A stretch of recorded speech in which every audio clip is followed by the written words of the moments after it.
911, what's the address of your emergency?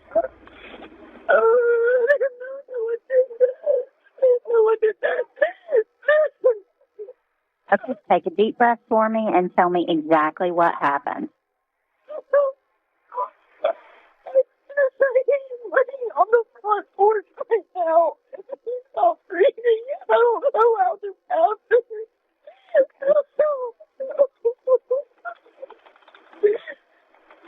Under his split arms over his chair. I don't know how this happened. Okay, I'm sorry, you said there's blood on the chair, is that correct? In the early hours of February 2nd, 2025, the stillness of a sparsely wooded area in Florida was shattered by a frantic 911 call.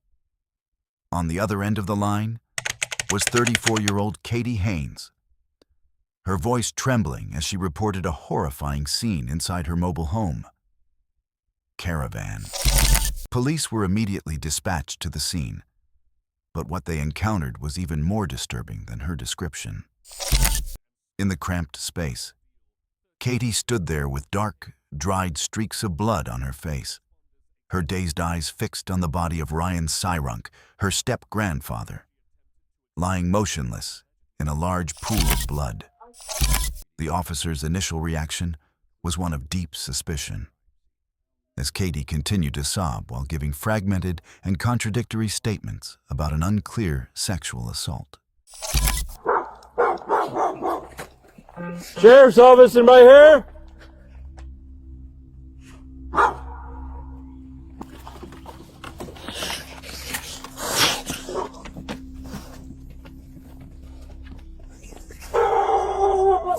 Sheriff's office, anybody here? Sheriff's office, anybody home?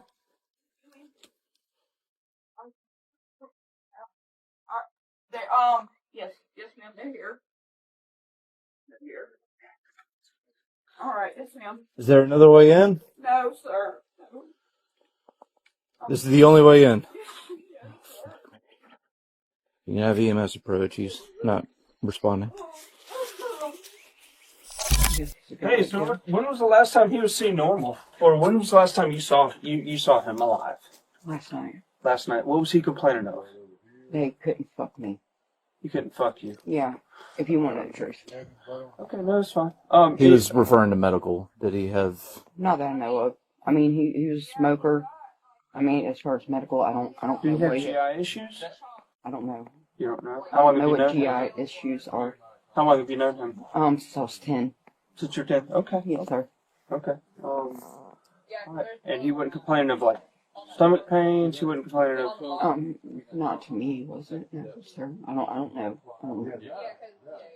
Okay. Well, sorry for the loss, okay? Inside the cramped and deteriorating home, a 61-year-old man, Ryan Syrunk, lay face down and unconscious on the floor.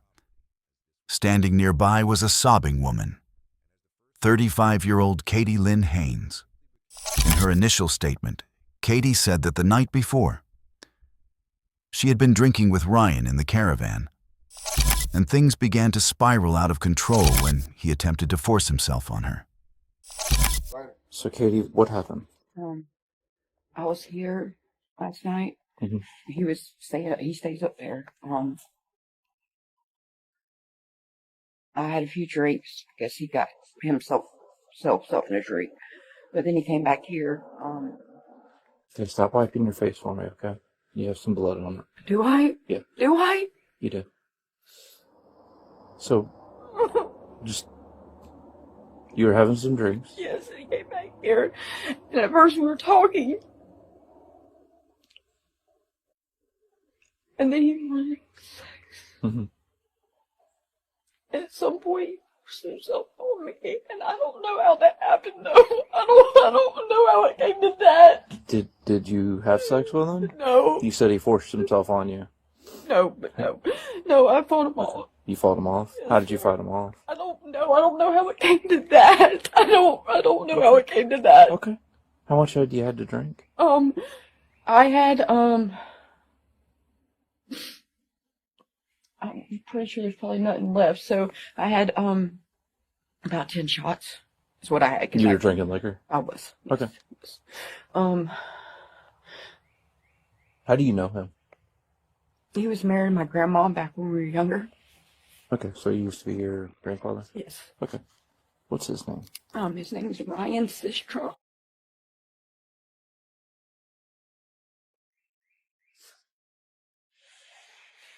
Can you spell the last name? Sistrunk.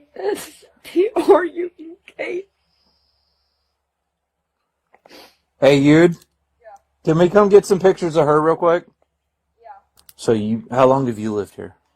Here at this spot, I've only been here a few months. When we were younger, we were here for a few years. Mm-hmm. And then, of course, we moved back with my mom. Get some overall pictures of her real quick. Oh, man. Is it a bunch? No. She's got some blood on her forehead. I literally just woke up and I did not know it was like And a scratch under her chin. She said she panicked and fought back.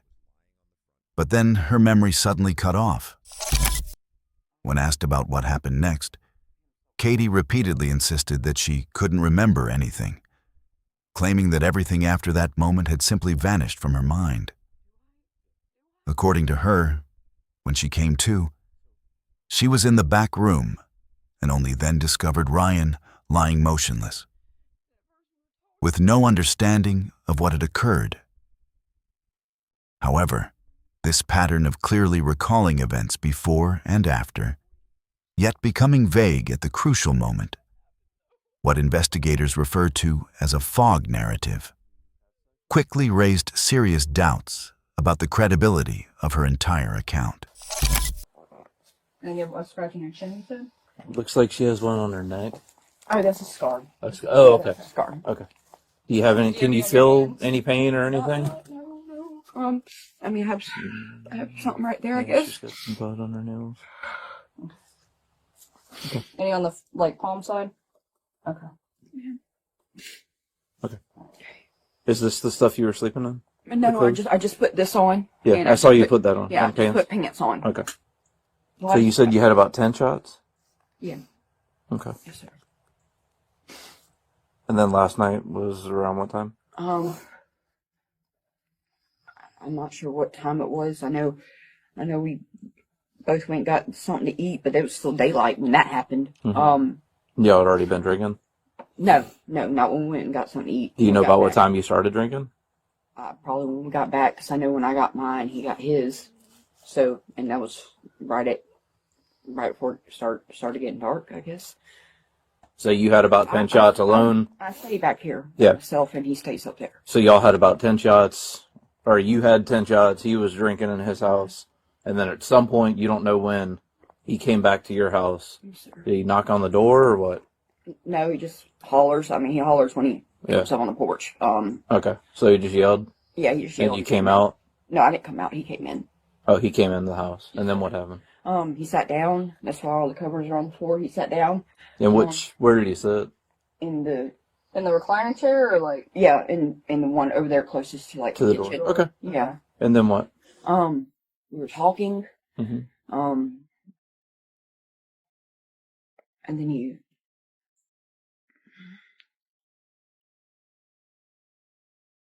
at some point he forced himself on me. Tried to, anyways. Do you know how long he was here before that happened? No, I don't know. Okay. So at some point did he actually touch you, or did he just suggest it? No, He touched you? Has this ever happened before? It has? Have y'all ever had? Okay.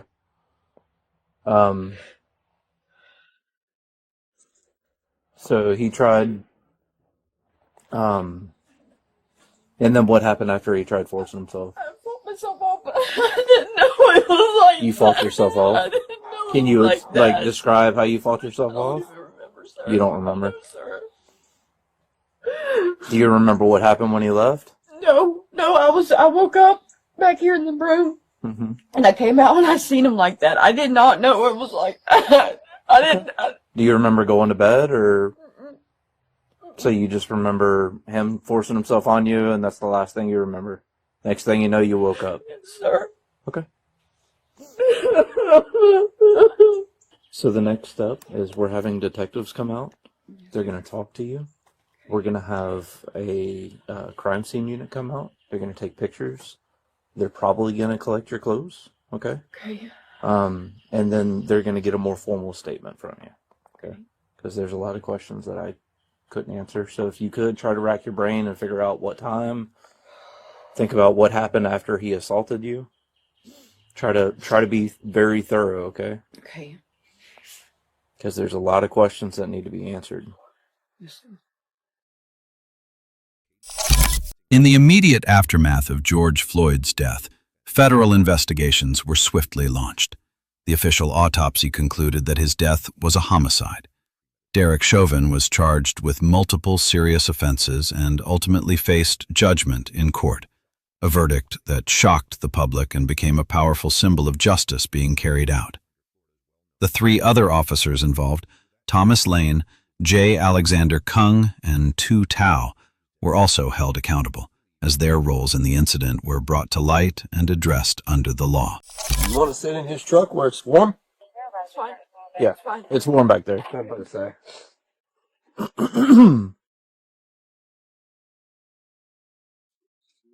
And you can leave the door open if you want. You can vape. Just blow it out if you don't mind. She's in my back seat. Can you just watch her from here? But again, I'm Detective Brooks from the County Sheriff's Office. Okay. Katie's first interrogation at the sheriff's office lasted 4 hours and 39 minutes. And much like her initial interview, she continued to suggest responsibility for Ryan's death without ever fully explaining how it happened, remaining firm in her claim that she blacked out during the killing. But while detectives exhausted their efforts to obtain a confession, they did uncover some highly suspicious information regarding the sexual nature of Katie's relationship with her step-grandfather. So what's you and Mr. Ryan's relationship like? Because obviously you've known him since you were a kid, correct? When we were younger, me and my sister, when we stayed there, when we were kids, In Katie Haynes's case, the initial fog narrative helped her avoid directly answering questions about the act, while steering the story toward portraying herself as someone who was coerced, harmed, and out of control in that situation. However, this selective vagueness drew even more attention from investigators, prompting them to scrutinize every detail of her statements. When confronted with concrete evidence, the fog of memory Katie had constructed gradually began to dissipate, and pieces of the truth started to emerge more clearly. In short, the statement, "I don't remember anything," is not random, but a strategic psychological response often seen in violent cases, where suspects attempt to distance themselves from their own actions. Ryan about he can grab this or do that, but nothing else. Like grab a breast or your butt or something. oh yeah, like he said that if I didn't start paying up, that I would have to pay up other ways. Like if I didn't get money, he would have to get other things in return. Hence why I asked my dad, which I usually don't ask anybody for anything, but that's why I asked my dad for the money, so I wouldn't have to do that. Okay. That wasn't our agreement.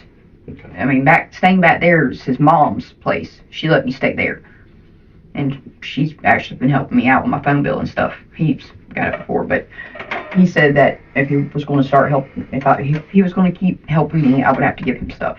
And if I was going to stay there, I would have to come up with $150 for rent each month, or he would have to get something. And so I paid rent for this month. So you never had that kind of agreement with him? Mm-mm. Or ever did that before for money or a ride or anything? No. When investigators examined Katie Haynes's phone, they uncovered messages that completely changed the direction of the case. Instead of paying rent in cash, Katie had Lemsh H. arranged a different kind of exchange with Ryan Syrunk. She allowed him to engage in physical touching in return for being allowed to stay. In the messages, Katie even took the initiative to suggest things like one butt touch to pay off a debt, or one breast touch to ask for more, indicating the existence of a clearly transactional agreement between the two. These pieces of evidence painted a complex relationship involving elements of dependence and exploitation. But they also suggested that the situation was not entirely coercive, as Katie had initially claimed.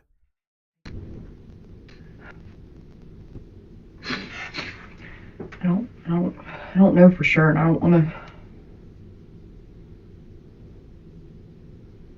know. Now, what was that? You say you don't know for sure. Just, I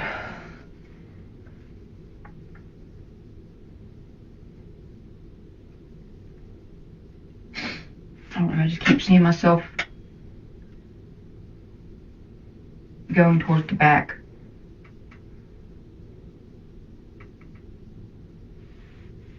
I don't know if that was after all of it happened or before. I don't want to remember. I don't know. No, I can't. What goes through your mind when you are trying to remember? Trying to figure out how in the world I did this, what happened. I'm thinking of things that are in the living room that could have made so much blood. Under deeper interrogation, Katie Haynes began to reveal fragmented memories. She said she remembered standing face to face with Ryan Syrunk, holding something in her hand and causing him injury, although she could not clearly describe the full sequence of events. However, the crime scene examination identified the weapon as a butter knife, a particularly crucial detail. This is a blunt utensil not designed to inflict serious harm, meaning that to create a fatal wound to the neck, the user would have had to apply significant force and act in a deliberate, repeated manner. Notably, Katie's hands showed signs of bruising and swelling, consistent with the repeated application of strong force. This further reinforced the suspicion that she was the one who directly inflicted the injuries that led to the victim's death. So basically, he'd get you alcohol if he could just touch you. Yeah. So my primary job at the sheriff's office is human trafficking, which is not what this is, obviously, but I'm getting to why I'm telling you this. So the majority of my detectives' caseload is girls who've been through significant trauma, right? And we spend a lot of time talking to them and a lot of time making sure that they understand that they are not being blamed for, one, what has happened to them, and two, what they have felt the need that they had to do, right? You get put in a situation, you get backed into a corner, you're traumatized, whatever the case may be. We do things that we wouldn't necessarily do if everything was going perfectly, right? For the last however long you've been up here and talking to Detective Grubbs, I've been going through your phone trying to find something that helped us understand what happened, right? I can tell you from going through your phone that you have a pretty strong sense of moral.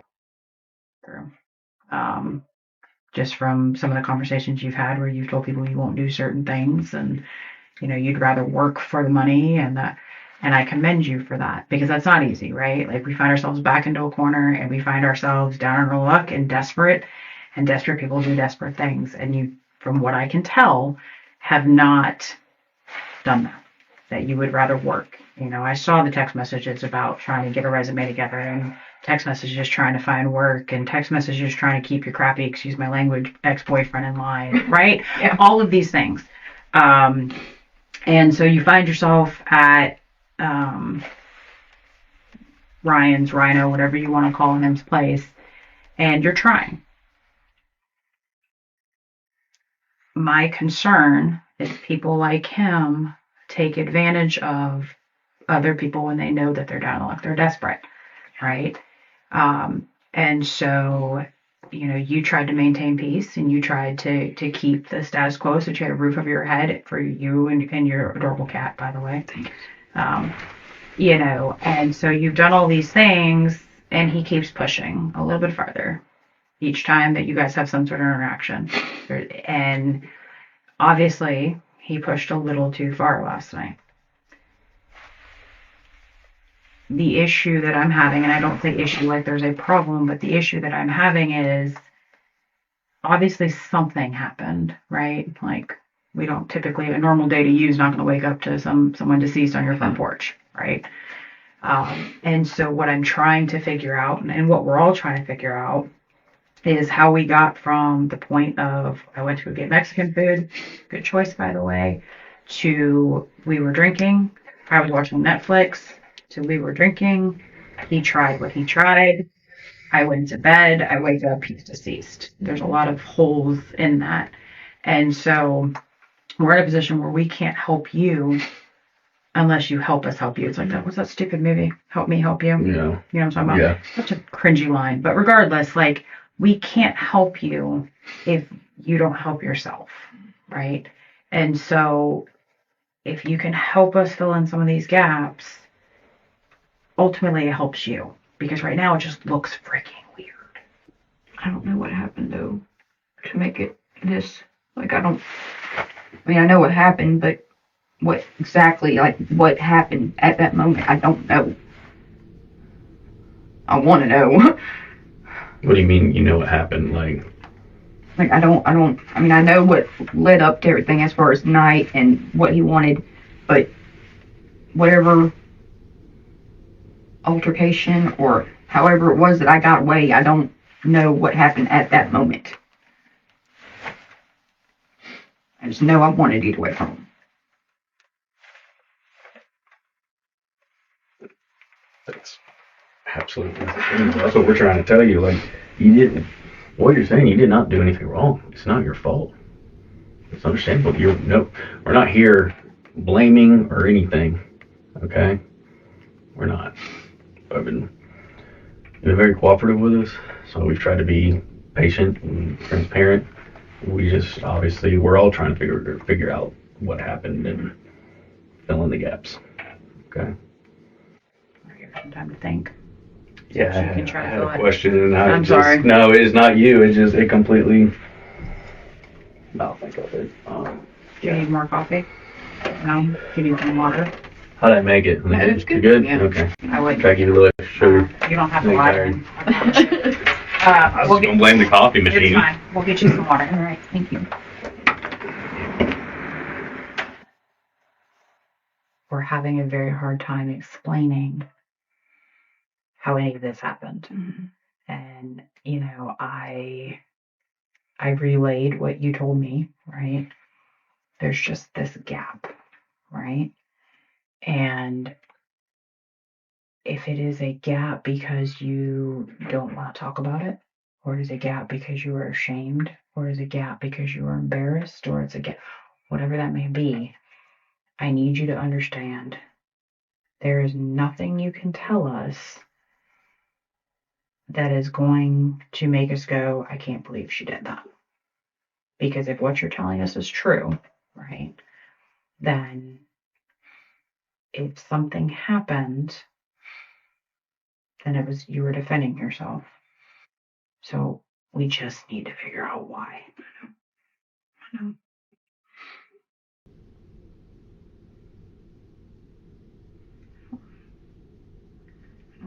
know. I know. It's really blank as far as what happened when I try to get up and get away from him.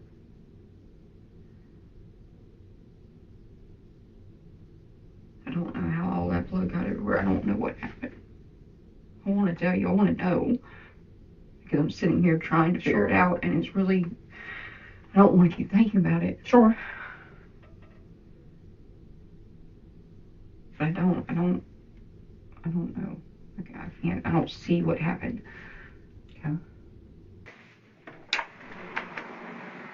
So one thing you should want to make sure you do know is you're free to go. Okay, you're not detained. If you want to walk out right now, you can. Okay. We just want to let you know that. After the incident, Katie Haynes did not call emergency services or seek help immediately. Instead, She went into the back room of the caravan and slept through the night, leaving Ryan Syrunk lying motionless in critical condition. It was not until the next morning, after waking up, that she called 911 to report the incident. This detail raised significant suspicion among investigators, as in genuine cases of self-defense, the natural reaction is typically to seek help or call emergency services right away. Katie's decision to leave the victim unattended for hours not only cast doubt on the nature of her actions, but also raised serious questions about whether this was truly an act of self-defense.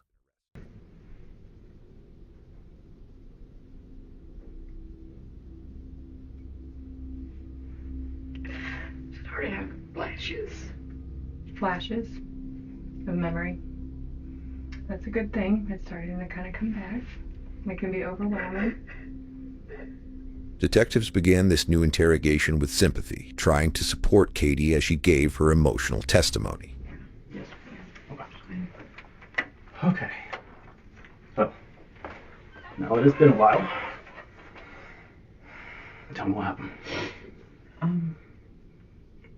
I'm seeing is flashes of something happening. At one point, I'm seeing myself in front of him, and I don't know how. I don't know where it came from, or what exactly it was, but I just remember, like, cutting him. I don't know what it was, and I don't know how I got it, but I just keep seeing that. The legal focus of the case revolves around a key question. Was this an act of self-defense or intentional homicide? The biggest disadvantage for Katie Haynes lies in the fact that she had an opportunity to leave the scene. The exit door was nearby. Yet, instead of fleeing, she chose to go into the kitchen, pick up a knife, and return to attack Ryan. According to the prosecution, this was a conscious decision that demonstrated intent and initiative, thereby constituting second-degree murder.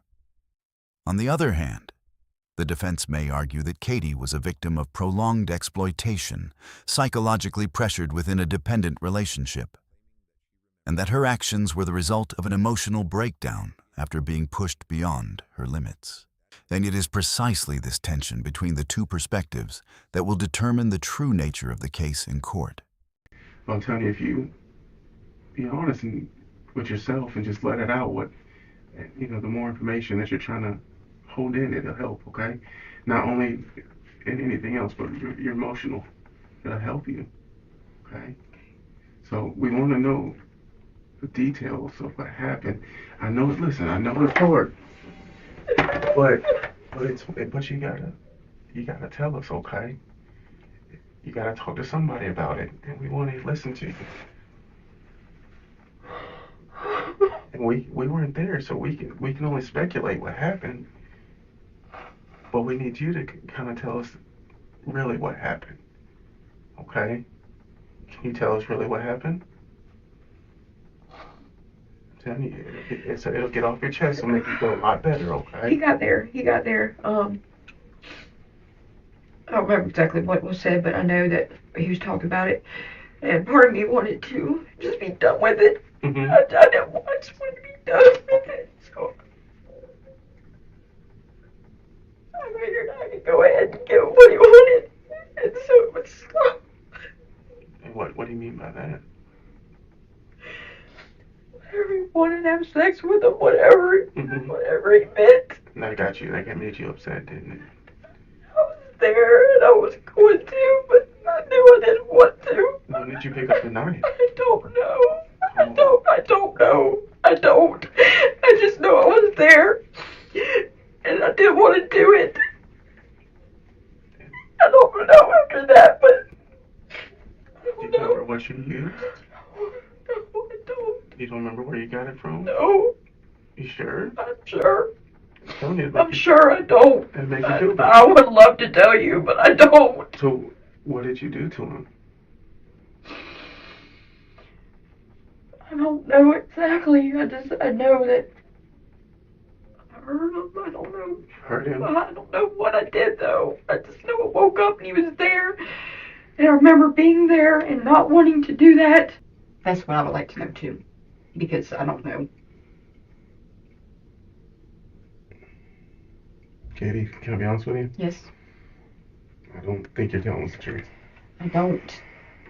Because you have said to us that you don't black out drinking anymore. You remember all these details before, all these details after, but then you just draw a blank on when the incident happened. I don't think that's true. I'm being honest with you. I think you don't want to tell us what happened because you're scared. I am scared. I am scared, but I don't remember exactly what happened. I know something happened. But I don't believe you. I think you don't, though. I believe you know exactly what happened. I want to tell you. I just don't know. I'm trying to figure out how Ryan goes from coming over to get something to drink to being dead. That's what we're trying to get at. So we're trying to get that in between because there's a lot missing. And we're going from him coming over, touching your thigh, to bleeding out and dying in your house. That's what we're trying to get the in between. And I don't think you're telling us everything that happened that night. Katie remained silent in this position for nearly 50 seconds. This was her breaking point. I'm not saying you remember every single detail down to the second. I don't. But That's I do what I'm think trying you to know say. more. I don't.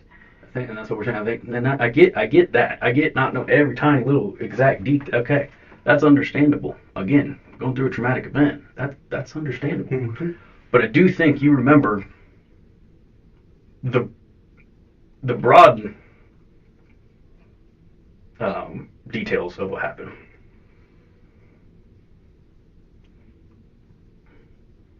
And again, only you can help you, because if not, we're going with what we have, and you're running out of chances. Nobody else was there. It was just y'all two. He can't talk. We're trying to figure out the why. Why it went down like it did. And you're the only one that Because he's an evil fucking man. I understand that. And that's what we're trying to figure out. The why he ends up dead.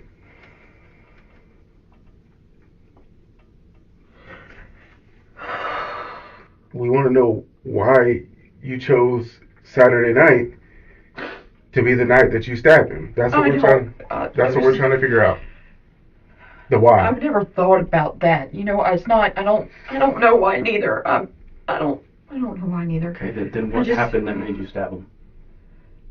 Being there in front of him and him wanting me to touch him and do things with him. Where did you finally give in and stab him at? Because I know you know. I know you. When I was down in front of him. Mm-hmm. We want to know how it went from you down in front of him to. I don't remember. I don't remember grabbing anything. I don't know what was grabbed. I just know that's when it happened. But I don't remember what. I don't remember how.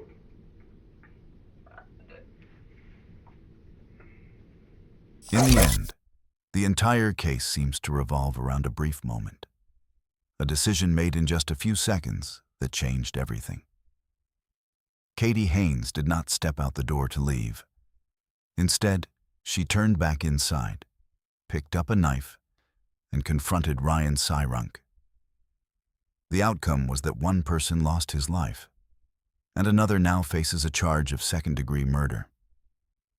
Now, every detail, from testimony and evidence to psychological circumstances, will be weighed carefully, and Katie's fate will ultimately be decided by a jury in the courtroom.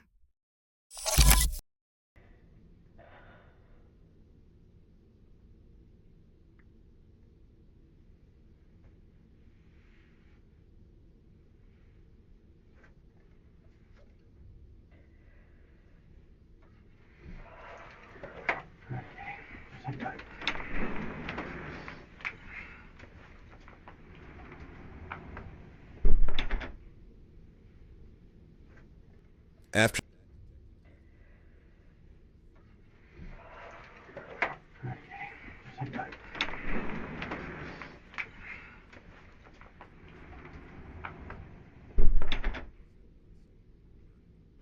We'll place under arrest for second-degree murder, okay?